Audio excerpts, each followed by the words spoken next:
All right. In today's interview, we have Doug Casey. Doug Casey is not only a legendary gold and commodities investor or speculator, but he's also one of the more interesting and I would say accurate philosophers, or really, I would say essentially critic of our financial system and the way our society has continued to move, and someone that I thoroughly enjoy speaking to every chance that I get. Now, right there down below, you'll see the link to Doug's newest book, which is Assassin. It's a really interesting fiction book, adventure, also, has got the legendary philosophies of Doug involved in it. I'm presently reading his book, which is called Totally Incorrect. It's a good laugh. It is a very funny book on a lot of stories.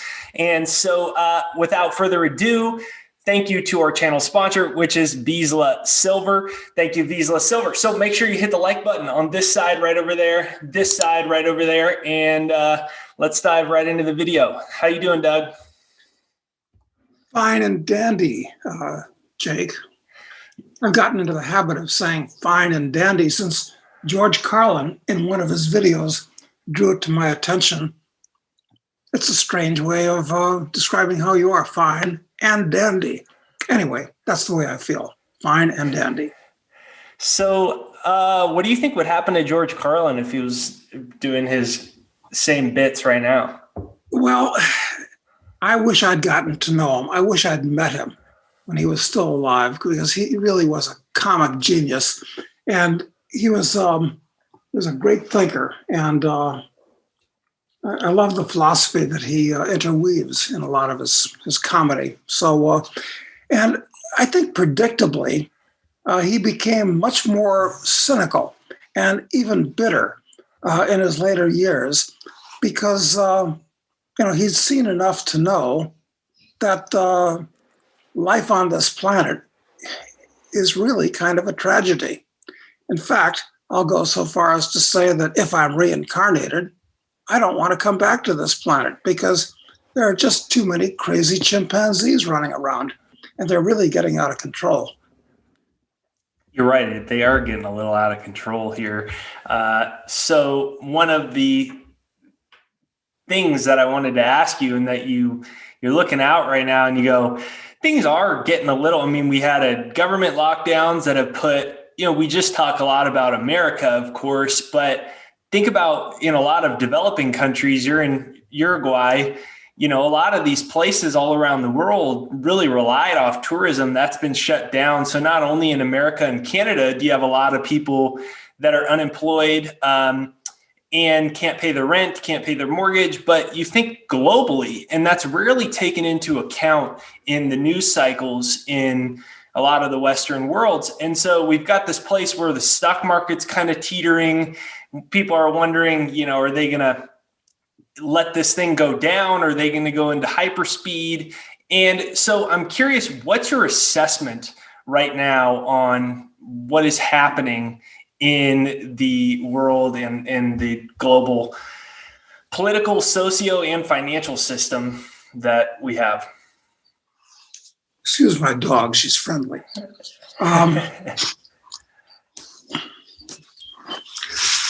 Well, look, as much as anything else, my main interest for reading is history. And as much as anything else, ancient history. It's an excellent background, because for watching current events, because history puts things in perspective. You can see that everything has happened before. Human nature hasn't changed since people started writing this stuff down. And, history stories basically always end badly. It's the rise and fall of the Roman Empire writ large is what we're seeing today in the US. So look, everything in the world, all organizations start out as a good idea, something fun, something interesting, something constructive. And then it evolves into a business and eventually it winds up as a scam or a swindle. And that's true of countries as well. It was true of ancient Rome, was actually true of ancient Athens, and it's certainly true of the US. And I'm afraid that it's actually worse, more serious than that, because the colors of the map on the wall, like Al Stewart said, are always running. So nothing lasts forever when it comes to political entities. But I'm afraid it's much more serious than just a greater depression for the United States. It's going to be all over the world, and it's worse than that because Western civilization itself is under attack. And Western civilization is, well, to start with, it's the only civilization in world history that's ever amounted to anything. Yes, I know that the Chinese have done wonderful things in the past. I like Confucius. I like Lao Tse much better. Yes, that's all wonderful. And I appreciate Szechuan cooking, and I appreciate yoga from the Indians. But that's about it. Everything else that we have in the world comes from Western civilization, and it's actively under attack. I mean, it's not just being disregarded. You've got people out there that are actually overtly trying to destroy Western civilization and everything that it's given us. So we're at a major turning point, I think, in world history. So what's coming onto us now is not just another economic downturn. It's not just another depression. It's much more serious. I hate to be so gloomy to start out the interview, but I guess you asked a question, and that's kind of my answer. Yeah, well, that's why I always look forward to talking with you. I think a lot of people have not only businesses and various things that they want to discuss when we talk, and you care about what the future looks like outside of just purely an investment. And that's what's always made me very interesting. What I found interested in your work and why I like having you on so much. And so it's something that I'm very concerned about with a 7-month-old daughter. And so my question to you is, do you believe that this is intentional? Well, I'm not a conspiracy-oriented guy. And the reason I tend to kind of push most conspiracy theories aside. Not that there aren't conspiracies. People conspire all the time. It's like Adam Smith said in Wealth of Nations. I mean, whenever you get a group of men in the same business together, they always conspire against the public to their own advantage. So this is nothing new. The reason why I don't believe in grand conspiracy theories per se is because it's hard enough to get 3 or 4 friends to decide what movie to see. Well, scratch that. Nobody sees movies anymore and really hasn't for years. But what restaurant to go to? Well, forget that. There aren't any restaurants open anymore. Anyway, it's hard enough to just get some friends to agree on something, much less to get hundreds of active criminal sociopaths together to agree on something. So, on the other hand, I do believe in the deep state, so-called, because there are people that share a view of the world that have a certain psychological makeup, and generally speaking, they like to control other people as opposed to controlling the physical universe. Easier to control people than to control stuff. So, and these people generally gravitate towards governments because governments are all about coercion, force, controlling people. That's what they do for a living. So you get a certain type of person, basically a criminal personality, that's drawn to an entity where they can control other people using force. That's government. And Yeah. So people say, well, yeah, the deep state, isn't that a conspiracy? Well, not really, because although they get together at things like Bilderberger and Bohemian Grove and Davos and the CFR, things like that. Lots of clubs that they belong to. I question whether there's actually a formal conspiracy. But whenever you have people that have the same worldview and are working around the same entity, yeah, it kind of looks like a conspiracy. Yeah, it kind of does. And they're in positions of power where they can enforce these things on the rest of us. But even if they concede, even if they succeed with their conspiracy of world domination, and for a while there's a bald-headed guy with a white cat, uh, in control of things.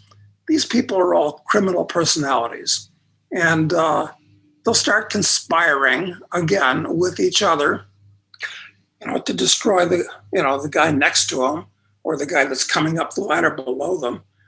So it's not a formal conspiracy per se.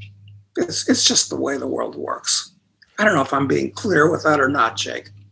Yeah, it makes a lot of sense. So when you look at it all, and I'm more concerned with some of the times I get crap from people that just want me to only talk about investments and that's it, right? And one of the reasons that I like having you on is you're kind of the same way, going back, you've always looked at the broader social situation. But one of the terms in your book, Totally Incorrect, was written about you in the foreword, and it was called Drop Dead Money. And it was a story about you being the keynote speaker. And it was when Dick Cheney was campaigning with Bush, and he was, the big hot dog there. And someone introduced you guys, and you pulled your hand behind your back, told him you weren't going to shake his hand, and then proceeded to tell him why Democrats and Republicans, both sides of the aisle, how terrible it is, essentially. And the writer said that it was one of the most interesting memories that he has of you telling him off like that. And he called it drop dead money. And he said there's very few people in the world that have drop dead money. And you've been able to build your fortune. And I believe that one of the reasons we talk a lot about finances is I believe one of the only ways with the trajectory society is going on for us to ensure our freedom is essentially going to be to have enough money to be able to opt out more out of the system, which then can lead to a plethora of things. So how does one go about getting drop dead money? And if you knew everything you knew, but you were 20 years old and it was 2021 and you knew everything that was happening in the world and where it was heading and the lockdowns and the financial system, what would you do to get drop dead money in present time? Yeah, that's a really good question. That's the $64 question. And look, when I was 20 years old, I had some vague ideas. I had my own way of looking at the world. I was always a gut libertarian, even before I'd even heard that word. In other words, I've always believed in free minds, free markets, and everybody should do what they'd like as long as they don't physically damage anybody else or their property. That keeps it pretty simple, okay? You don't need a library full of law books. All you need to know is, in fact, even the 10 Commandments are too much. I can't even remember all the 10 Commandments, to tell you the truth, certainly not in order, apart from the fact that there are several different versions of the 10 Commandments. That's too many. Primitive people count 2, 3, many, because you get beyond 3, the numbers start becoming academic. I believe there's only 2 laws. Do all that you say you're going to do, and don't aggress against other people or their property. That's pretty simple. Almost anybody can remember 2 simple things that are kind of intuitive. Okay. getting back to your question and how that relates to it. Look, somebody that's 20, I think it's a good idea to establish a moral basis for yourself. You got to be pretty certain in your own mind what's right and what's wrong, what you should do and what you shouldn't do. Because, you're always confronted with moral decisions in life. And you make the wrong one sometimes. You may not regret it now, but it's been said you'll regret it soon and for the rest of your life. And especially when you're young, you don't want to make mistakes that you're going to regret the rest of your life. So I think it's very important that you try to establish a moral grounding for yourself. It'll help keep you from cheating and stealing and lying to your friends, things like that you'll always regret, and hurting other people, which you'll regret. Most people don't think about this stuff. I mean, God, I don't know if this is what preachers talk about in Sunday school or not, but probably not. Probably not. They talk about theology, which is one of the most, one of the most foolish ways you can misallocate time. Okay, getting back to the question. I mean, having kind of laid that preamble down, look, when I got out of college, all I wanted to do, and I shouldn't have gone to college. That was the first mistake. It was very stupid of me. Of course, when I went to college in the 60s, it was kind of a privilege. Not many people went to college. I mean, most people just went to work out of high school. So if you're a college guy, it was kind of a big deal, even though college wasn't very expensive back then in real terms. But, well, my computer is running low. Just a minute. I've got to plug this bad boy in. No worries. I'll cut this right here and jump cut it back in. That's okay. I got it. Okay. So, anyway, we could talk about one mistake that people about age 20 are doing today is they're mortgaging their future financially by going to college. And just as important or more important, they're misallocating or wasting 4 years of time, or worse than wasting. They're subjecting themselves to indoctrination from college professors who are almost all today Marxists or socialists or radical progressives or serious liberals or something like that. Almost all of them are today. Just a fact. So the first thing, or the second thing at this point I'd say is, other than trying to establish a moral foundation, is don't waste time going to school. I mean, this is crazy that everybody thinks you have to, that it's a way up the ladder to success and progress. College, I'm talking about. And incidentally, I'm not talking about learning, which is a totally different thing. That's something you do for yourself. That's not something that is bequested on you by some overpriced, corrupt institution. So I'd say if you're in school, college, drop out, especially if you're taking some soft thing like English or political science or history, or these things are totally corrupt. If you're taking a hard science or math, okay, different story perhaps. But, so what do? You're going to save yourself that $100,000 or $200,000 that you would have pissed away sitting in a classroom listening to some moron yap, most of which you won't remember, but some of it's going to insinuate itself into your brain and corrupt it.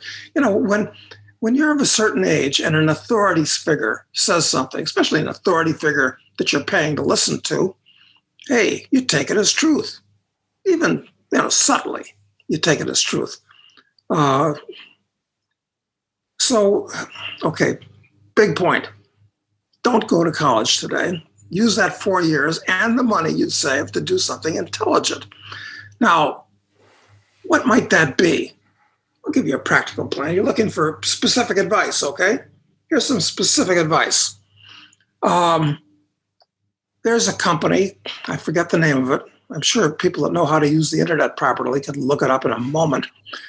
that if you spend a few $1,000s and 6 weeks of time, will teach you how to build a house from the foundation on up to the wiring and the plumbing and the roofing and everything. This is a valuable skill. Houses are everywhere in the world. People live in them. It's a fantastic thing to know from all kinds of points of view. Okay, that is like a 2-month block where instead of drinking beer and chasing girls and wasting your time, basically. I mean, you can do that stuff anywhere, anytime. You're learning a real skill. Even if you don't want to be in the house building business, doesn't matter. You're going to pick up all kinds of stuff. Like, I've got other suggestions, but I'm just going to use this one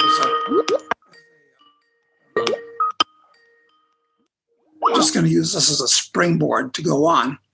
It's that, did you ever read Robert Pirsig's book, Zen and the Art of Motorcycle Maintenance? Yes. Okay. And the point he makes there, among others, great book, is that, listen, you can be a greasy, ignorant-looking motorcycle mechanic, but if you're going to be a good one, you're going to have to learn how to torque down bolts and how not to, put a gasket in without over-compressing it. So you're going to have to learn how to, say, use a torque wrench and a little bit about metallurgy. Now, copper is different from lead and different from zinc. And if you're intellectually inquisitive, you start learning a lot about chemistry.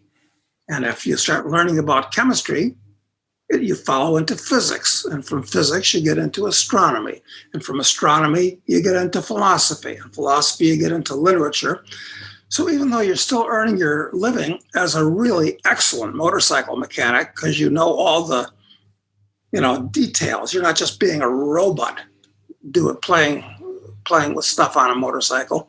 You actually know how it works, but you learn all these other things too. So that's why I say, take this course on house building, for instance. Okay, what's next? Or first, maybe, like a friend of mine just did, go to Israel for a month.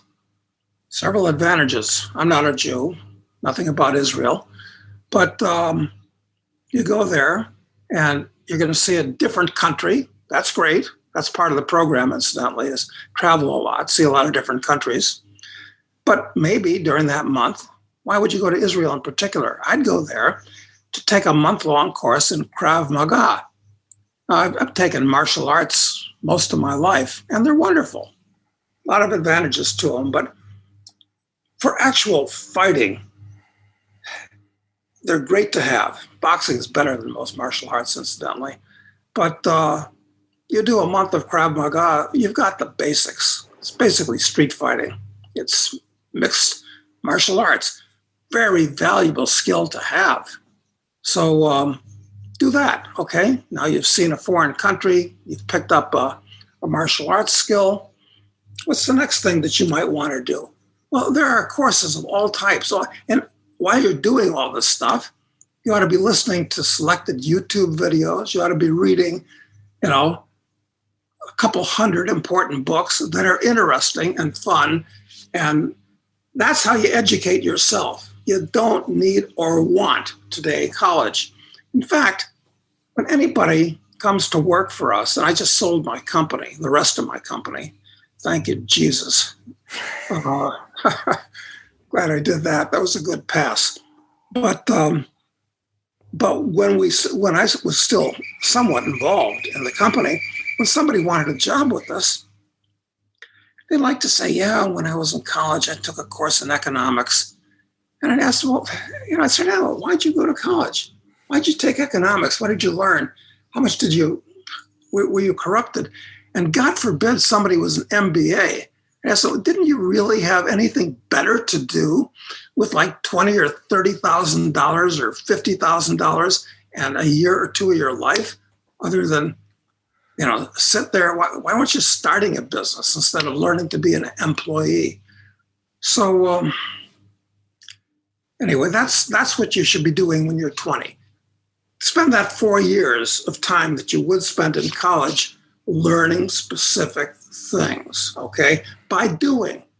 I mean, you can learn by reading and watching all the while, but you take specific courses and things to learn by doing.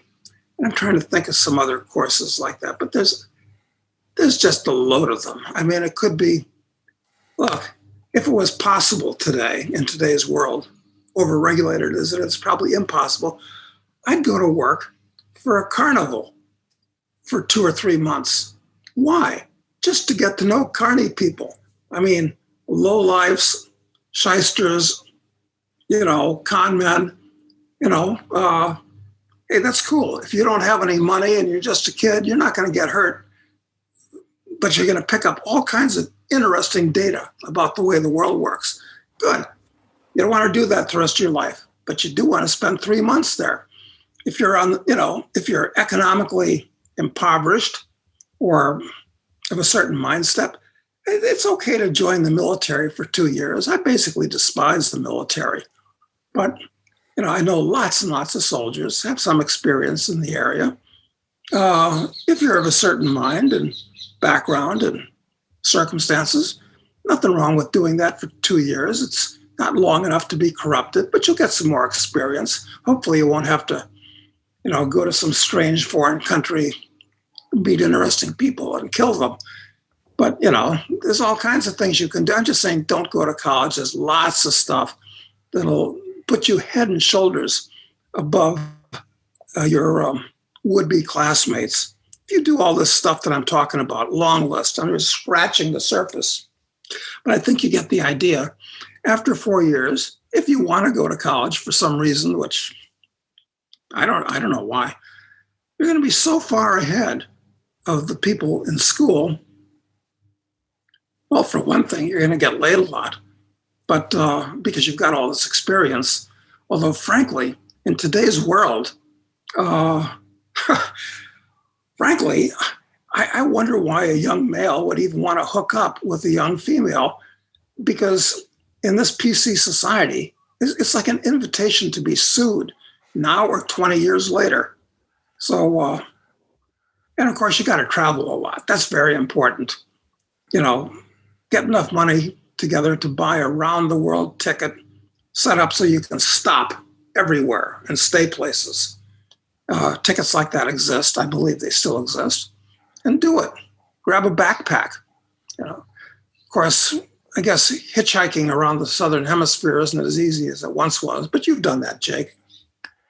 Yeah, well, everything you said is what really changed my life, and got me really far ahead, now at 29 years old, and, some really great businesses and a lot of good success with stuff because I dropped out when I was a freshman in college. And by the time I would have been a senior, I'd already written 2 books. And so, obviously when you're a doctor or something like that, you need the necessary schooling to get the employment opportunity. But as you said, for a lot, you don't. And when you focus on that one thing where you give yourself the opportunity to find those things and develop the skill at it, by the time you're 27, 28 years old, you can be really quite far ahead at something. And I think a lot of it comes from social brainwashing, though. Like, you wouldn't believe the amount of crap that I got from everybody for doing that when I did.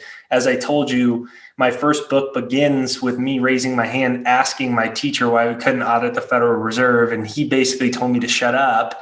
And I got in a fight with him in class, and everyone else wanted me to shut up too, because they just wanted to memorize the textbook. And almost everybody I knew said I was crazy. People cried.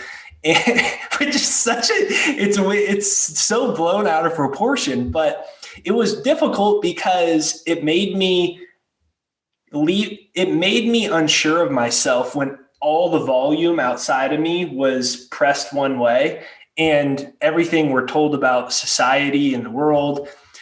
And it made me that's what's gotten me really interested in psychology. And because there is a mass brainwashing that has taken place, and you see that form especially clear in 2020 with, people with face visors with their windows up, wearing gloves, but it manifests in all areas of our life, not just that. And so what's your thoughts on that? I was reading some old transcripts of your interviews with Porter Stansberry, and he said that one time you stood up on stage and you said that everyone was whipped dogs and they had to roll on their back and pee themselves.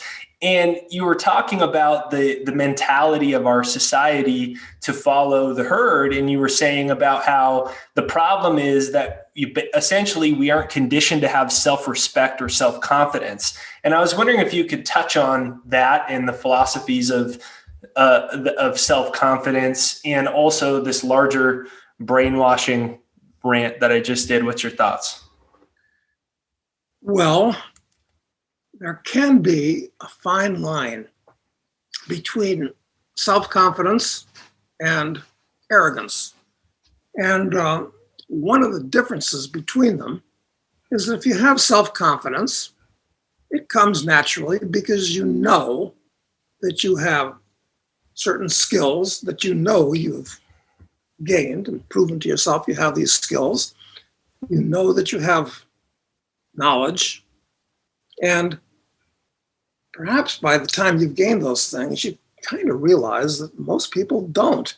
I mean, they're basically watching TV and drinking beer and going to a job like a robot and then spending the money that they earn and going nowhere. So self-confidence is something that you get for yourself.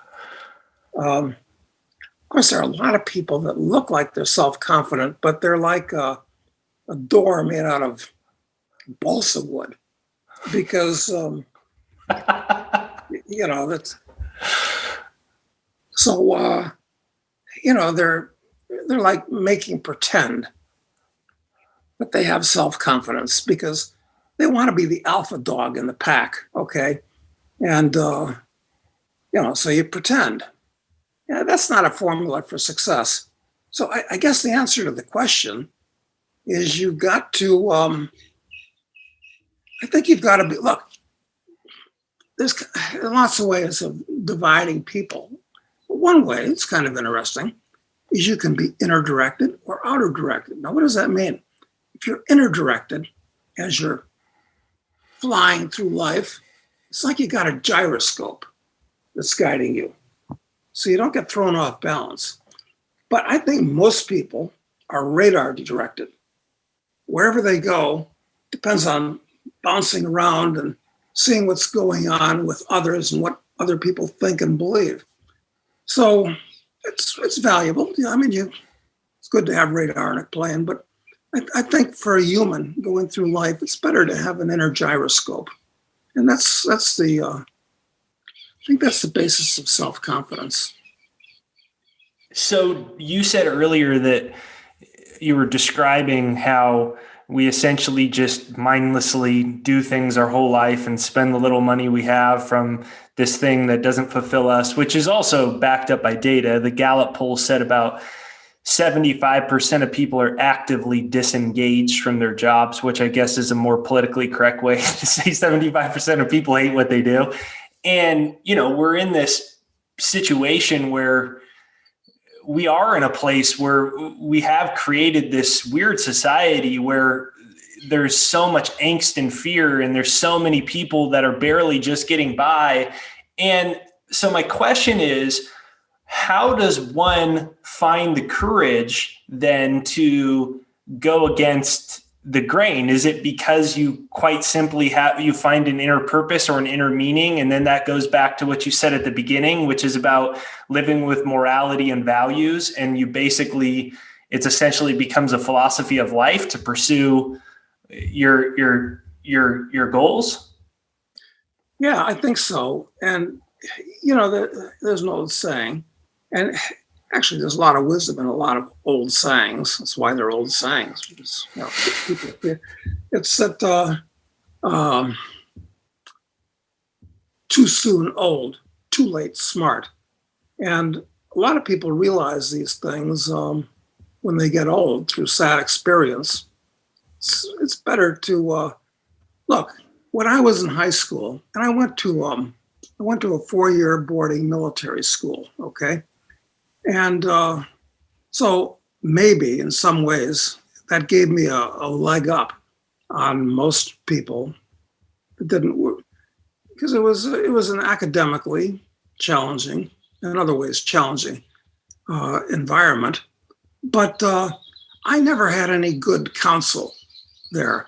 If I'd had good counsel, somebody would have tried to act as a mentor and help me figure out what I really wanted to do, what was important to me, what wasn't important to me, starting with, well, all the kids in your class are going to college. Do you want to go to college? If so, why? And what could you do at the time? Blah, blah, blah. So I don't know what the answer to the question is. It really helps to have, somebody that's willing to spend the time guiding you. I mean, there's so many people that spend a couple $100 an hour talking to a psychiatrist later in life trying to undo the errors and omissions that they made earlier in life. So it's best not to make those errors and omissions to start with. I don't know if that's an answer or not. I know. I think it's great. I think you're right. I think that we essentially need to. I think of you like a philosopher rather than an investor, and then your philosophy on life led you to commodities and gold and silver and these investments that ended up making you a bunch of money. And so, I like to think of you as a philosopher, and I like to think of the way for us to break out of this basically, mass brainwashing that's happened by the elites of the world and the high societies of the world. The only way to break out of it is essentially to build our own philosophy. Otherwise, we're programmed to live out society's designated philosophy, which obviously is not a very good one. And so that's why I've always found you to be a pretty interesting guy, because I think you talk about essentially being a philosopher. Now, I want to ask you in a moment some rapid fire questions, just questions that I had in my head over the last couple of weeks that I was just like, I'd like to ask Doug this. I'd like to ask Doug this. And, I figured you'd have some pretty interesting takes on what was happening. So does that sound good to you? Yeah, let's do it. I hope my answers to these questions are short, not too long. All right. So what is a better investment right now if somebody had a couple $100,000? Is it to buy a second passport outside of a major, G whatever country in the United States, Canada, what have you, get a second passport and get out of the country? Or is it better to get land outside of the country or land wherever, someplace that, if shit really does hit the fan, which of those two? Well, it's all a question of how much money you have to start with and actually what age you are. But okay, a couple $100,000, that's doable for a lot of people, most people, I guess. Well, I don't know if most, but because they say that 40%, 50% of Americans can't even lay their hands on $500 for an emergency. So anyway, let's say a couple $100,000. Look, investment wise, your biggest risk, your biggest danger today is political, not financial. I mean, the markets today are floating on air. They're like Wile E. Coyote in the cartoon when he walks off a cliff. That's where they are. I mean, there's nothing below them. But as great as those financial risks are, your political risks are greater. So yeah, if you can, and there are a number of ways you can get it for free by, if you're of certain European backgrounds, Irish, Italian, Polish, maybe Lithuanian, British, there's a few others. You can become a citizen of another country, very smart, because your passport is US government property. You don't own it. That's one thing you should do.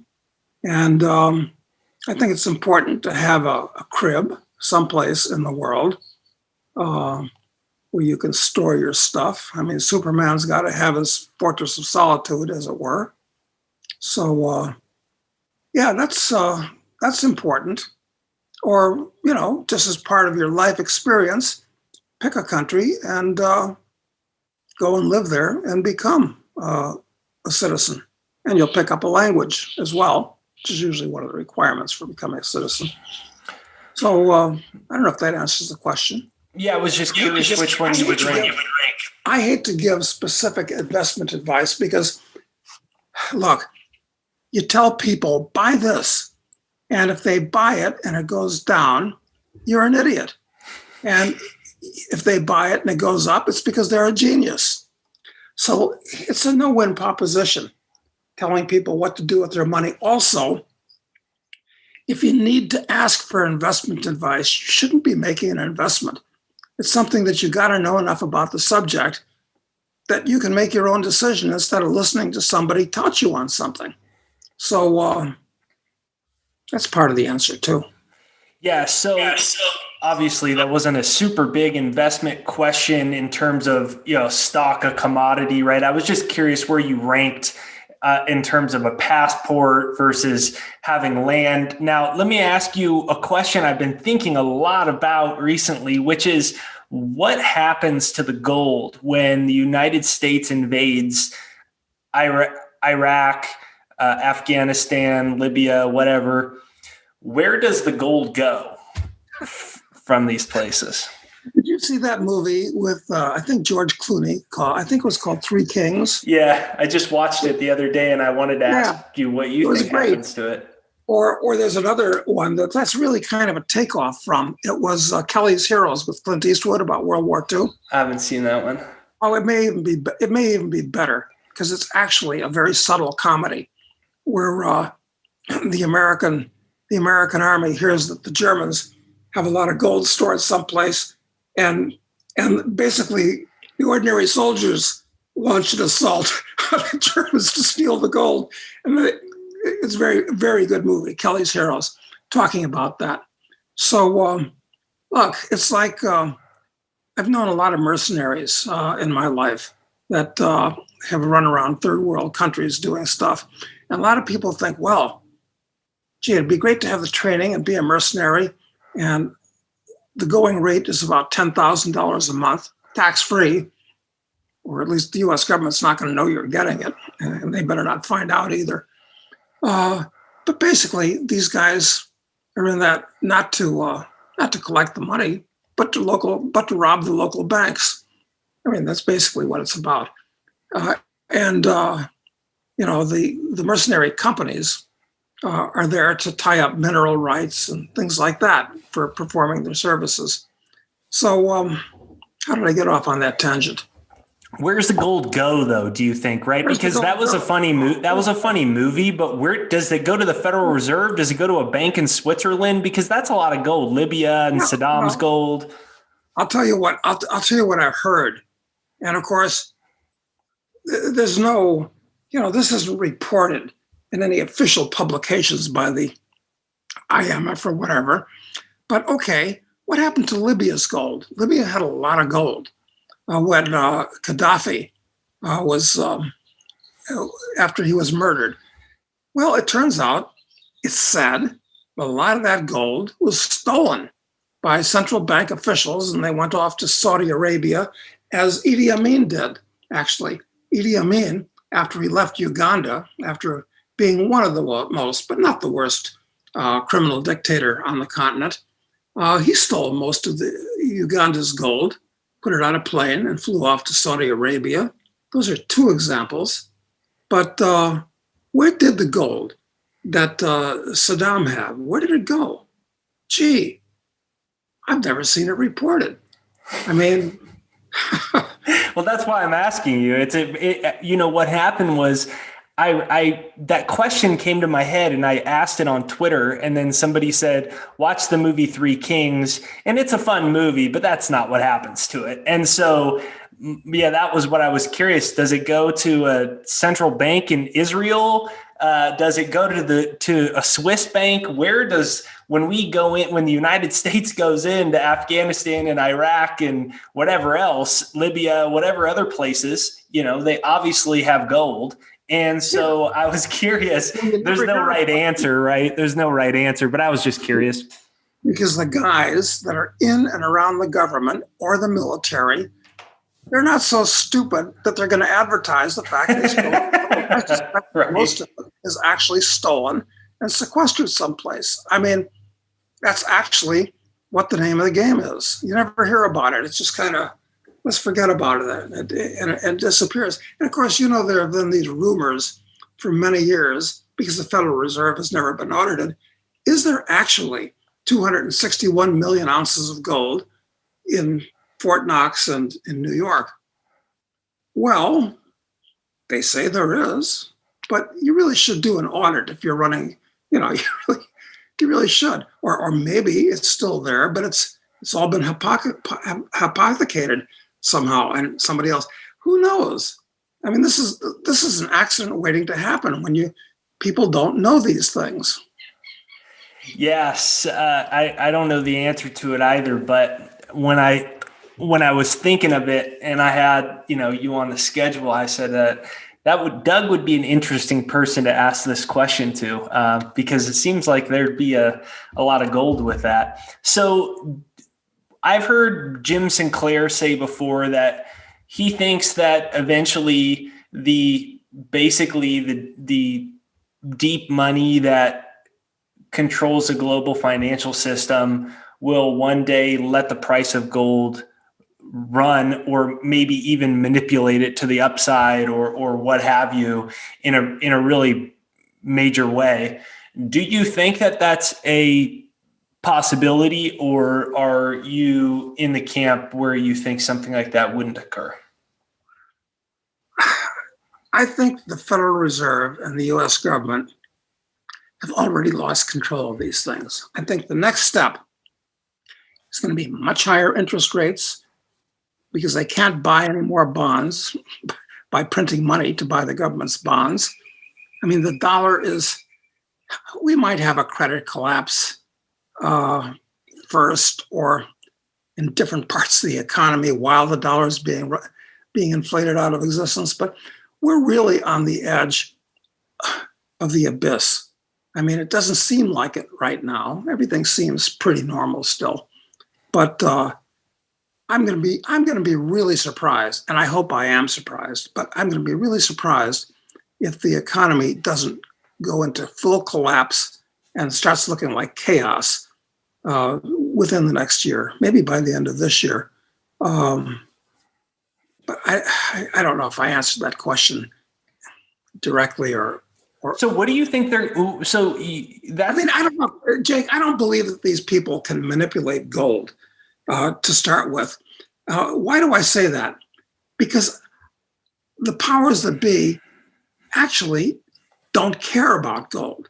They actually believe, as Warren Buffett has said, that it's like a pet rock, that it's like an anomaly. It's like, it's like people used to collect bottle caps.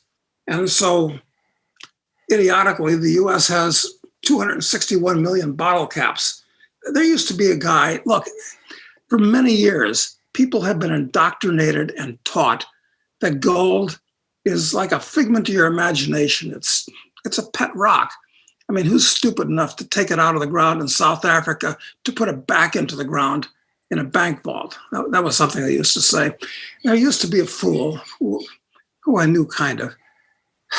He's dead now, named Elliot Janeway. And he thought if the US government didn't control gold at $35 an ounce, it would fall to $8 an ounce. How he got that figure, I don't know. But no, I don't think anybody's controlling gold. They don't care about it. They don't believe in it. They think people that do are morons.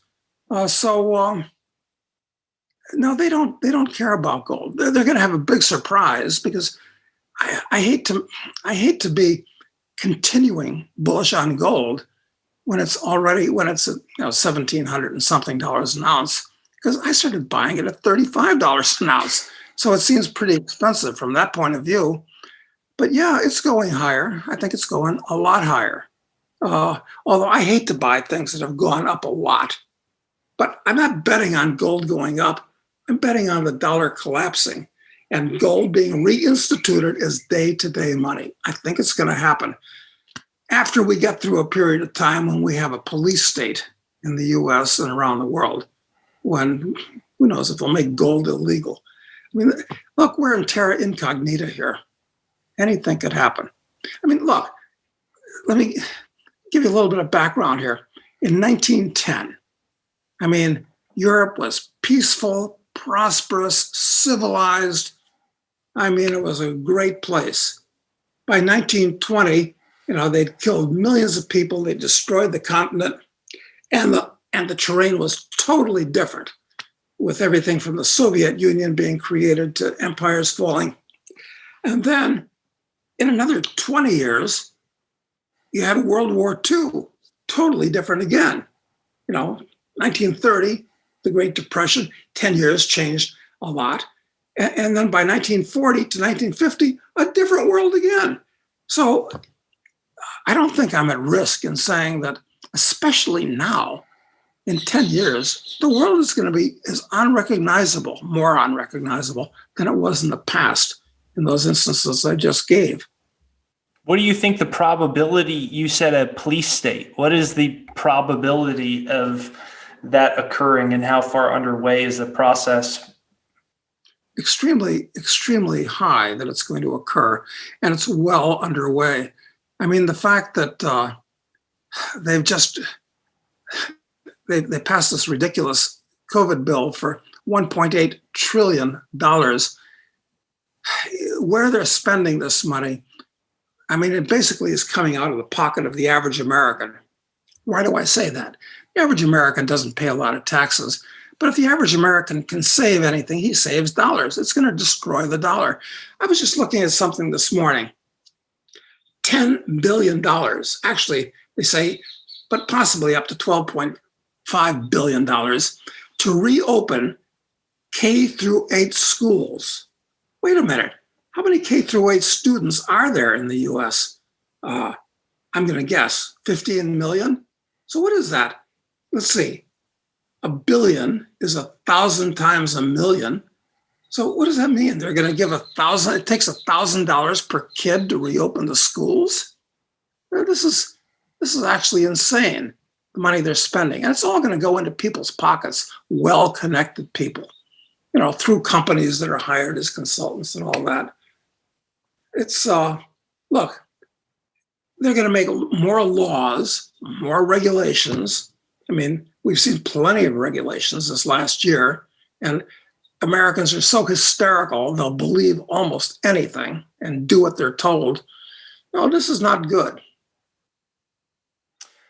So if you were me and you were in America, would you be getting out of the country? Where do you get, because there's a percentage of my audience that just wants to talk about investment and they don't believe that these things are happening and whatever, but I care about it. And so, I'm here, as you know, in Utah, and I'm looking at, do I get out of here really quick, or is that doomsday? And then I say, well, do you go to the country and get a farm for a few years and watch how this shakes down over the next couple of years?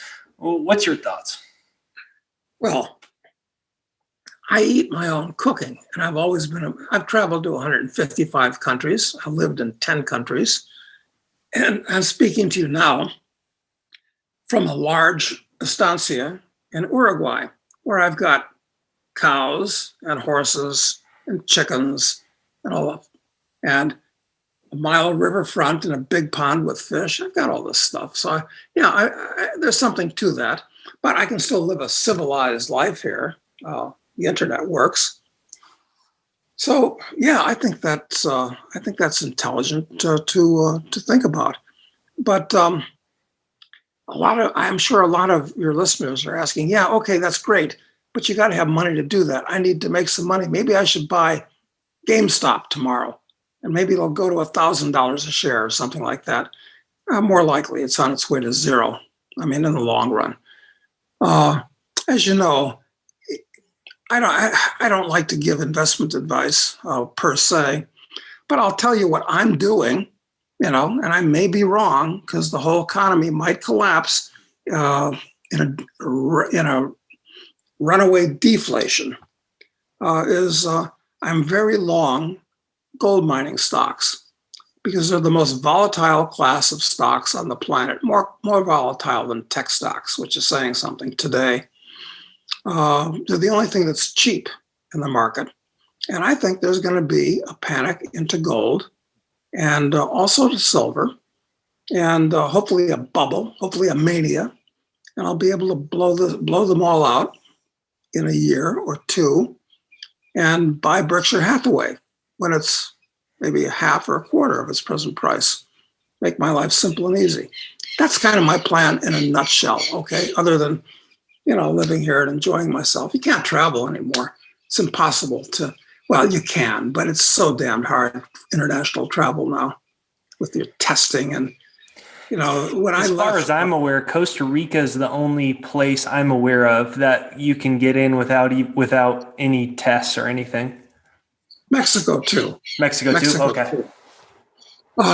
And there are places in the Caribbean. The Caribbean generally, like the Dominican Republic, is also no test. A lot of places in the Caribbean because they have to, because they're so tourist dependent. But like here in Uruguay, I mean, when I left Miami the last time, I went up to the States for a month and a half, trying to get on a plane out of Miami to come down to Uruguay was like trying to get on a plane in Saigon in 1975. Why? It was chaos. It was Why? chaos. And that's after you have to spend generally $150 for your stupid PCR test and all that.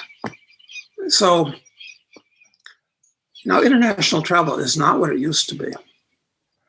So do you think the best answer is to just find a spot and stay put and see what happens between governments in the economic system? What do you think? Look, I'm staying put. I'm just across the Plate River from Argentina. But trying to get to Argentina is almost as hard as getting from the US down here to Uruguay.